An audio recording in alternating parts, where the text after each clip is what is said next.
Hi there, and welcome to this introduction on the Supply Chain Sustainability School. My name is Wendy Carradine, and I'm the Operations Manager for the Supply Chain Sustainability School in the US.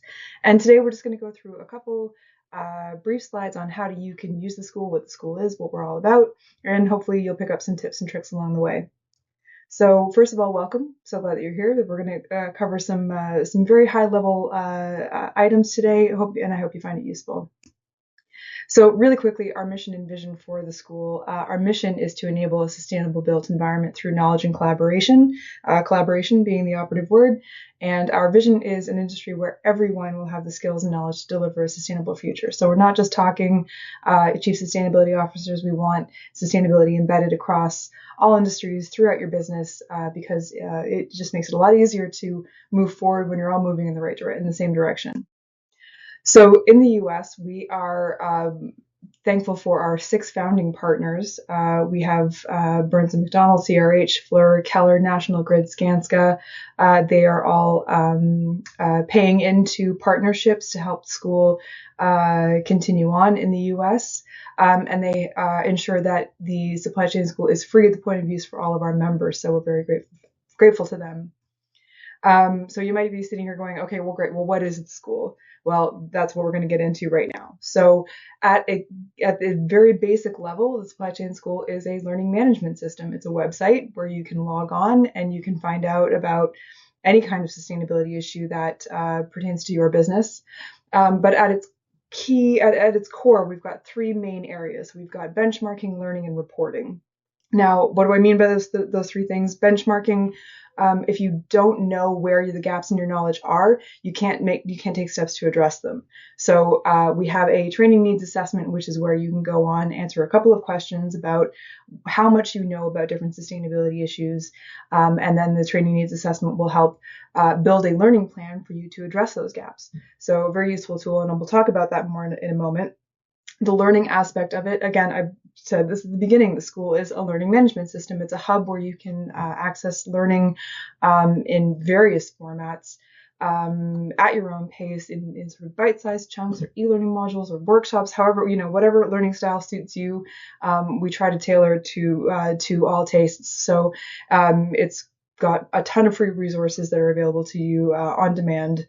Again, we'll talk about that a little bit more moving on, but it really is, it's a resource that is there for people to improve their knowledge and sustainability. And then finally, we've got the reporting column, and that basically is a way for us to not only assess how we've done individually as members of the school, but also reporting back to the school in general and to our partners to say, well, here's the activity that we're logging, here's how I've improved. A variety of reports get built into the school. And again, we'll cover that in a moment, but we just wanted to cover those 3 aspects. Now we can dive a little bit deeper into them. So first up, we've got benchmarking. Now, you may have heard a lot of buzzwords about sustainability. You might think, well, sustainability seems to cover a lot, and you'd be right. Just here on this wheel, you can see we've got 14 different sustainability subtopics. So we've got everything from energy and carbon, which a lot of people would associate with sustainability, but maybe you wouldn't necessarily think about supplier diversity or well-being or community engagement. Those are all also aspects of sustainability. If you think back to some of the broad definitions of sustainability, you've got those 3 pillars: the environment, social, and economic aspects of sustainability, and that is what this wheel is communicating. It's we don't just think about water, don't just think about trees and bees and all of that. It's a lot of different aspects, but that in and of itself can be quite overwhelming. There's a lot of information there. So how do we approach this? How do we get going? So what we do, I mentioned this at the beginning, we have a training needs assessment. The assessment is a tool where you can go on and say, well, I don't know much about X. And what we don't want you to do is feel self-conscious about that. We don't want you to be to sort of inflate your knowledge of different sustainability issues. We want you to be as honest as possible, because when you go on and complete the assessment, and I'm just going to run a little demo here where you can access it from your dashboard. If you answer these questions as honestly as possible, the algorithm will pump out a 10-point action plan, which lists resources that are most important to you as a business depending on what industry you operate under.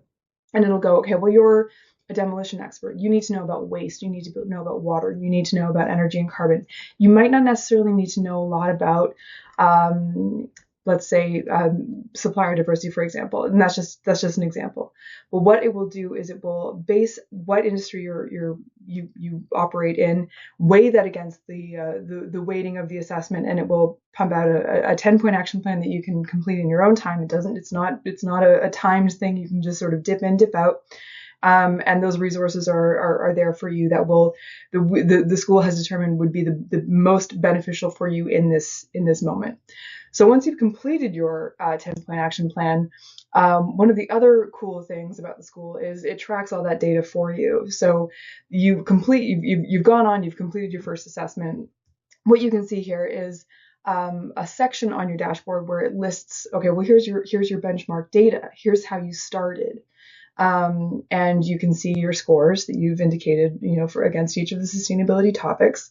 And what you can also see is how people in the school have ranked as an aggregate against those same topics. So you can see if you're maybe ahead of the curve on some areas or if you're lagging behind.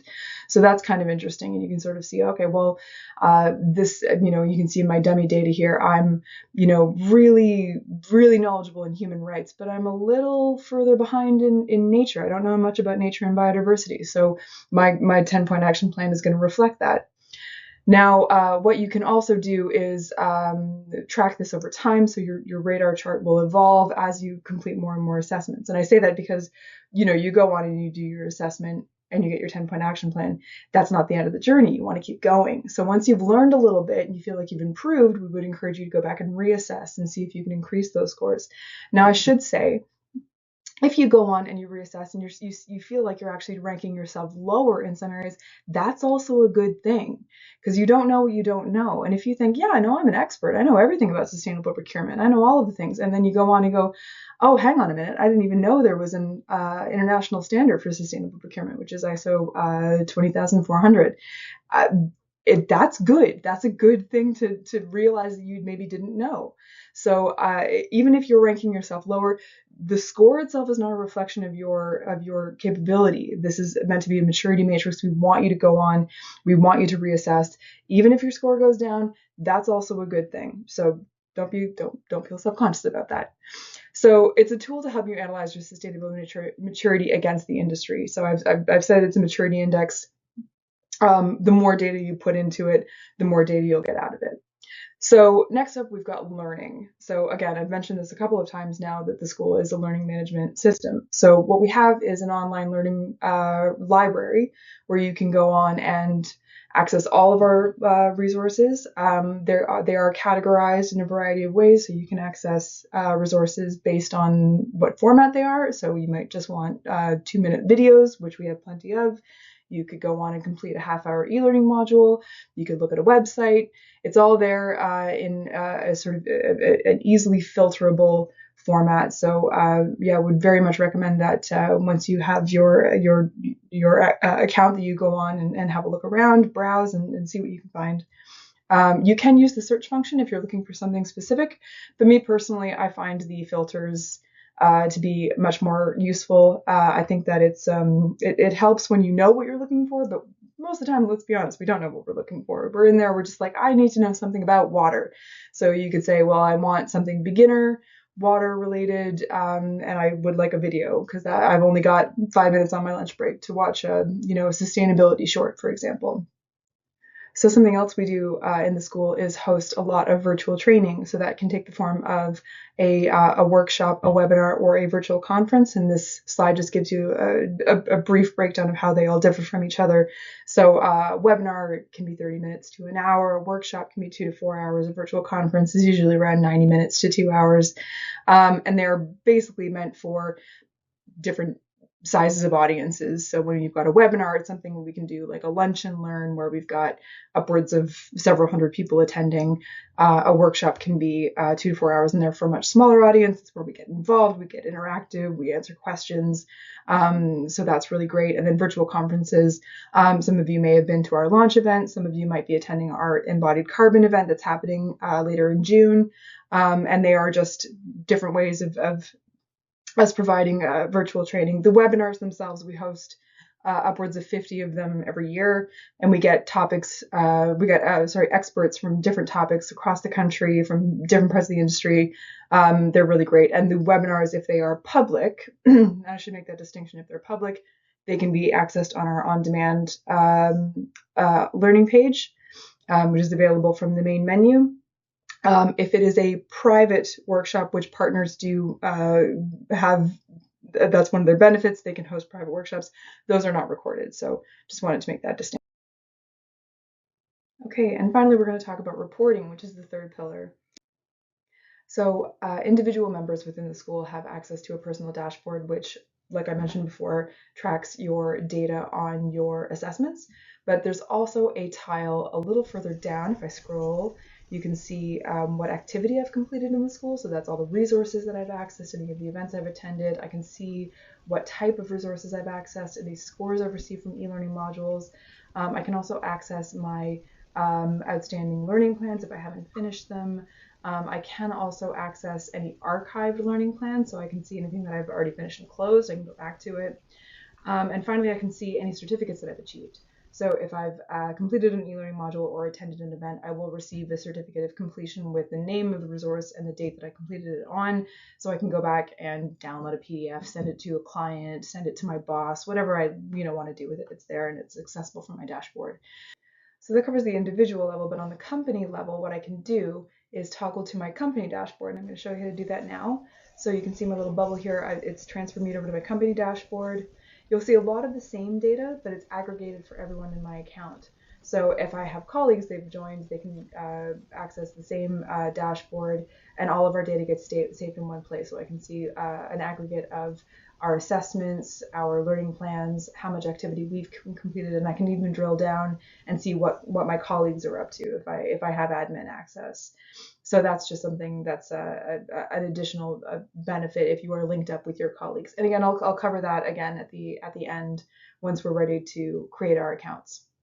So something else the school does is it has a reward and recognize program. So if you are an active company member, you and your colleagues are assessing regularly, accessing lots of resources, maybe providing a case study back to the school, you will be rewarded with a different level of badges. So everyone starts off as a member, the little green icon up there in the corner. And as you become more and more active, you'll move up from bronze to silver to gold. And if you want to become a partner, you will also you'll have access to a partner badge. Now, I mentioned this before, we have our 6 founding partners. They're the ones who fund the school. And because of that, they get certain benefits such as additional dashboards. They can track their suppliers, and they are also able to host private workshops for audiences of their choosing. They can also host our e-learning modules on their own learning management systems, and a slew of other benefits. So if you are interested in becoming a partner to the US School, please reach out to me and my team. We'd be happy to answer any questions you might have. All right, so we've been through all the details. Now let's get started. So first and foremost, here's the homepage of the Supply Chain School. It's supplychainschool.com. All you have to do is click this little icon up here to log in or sign up. So if you have a login, you can press the login button, put in your username and password, and off you go. If you haven't created an account just yet, click the sign up button, and we'll go through the sign up process very, very quickly. It takes 2 minutes. You'll put in a little bit of information, email address, password, first name and last name. What you will do next is select the trade that you're in. Now, the reason this is important is so that the assessment can track, well, what trade are you in, so that it can weight the importance of the sustainability topics based on where you operate. So please don't skip this step. Make sure that you put in the correct trade that you're in. If you don't find exactly what you're looking for, just try to choose the most relevant item. Just bear that in mind, just something to think about. What will happen is it will come up with a list of subtopics for you to select, or sub-trades for you to select. You don't have to do that. You can, it's a nice to do, but you don't necessarily have to do that. Finally, what it's going to do is try to link you to an organization. So if your domain matches your email domain matches one that is already in the system, we're going to try to link you with your colleagues. So would very much encourage you to do that. So that way you can collect all your information in one spot. All your data gets collected in your one company dashboard. The partners will be able to track your data if you are a priority supplier of a partner. So it's much more beneficial to be linked to a company account than to not be.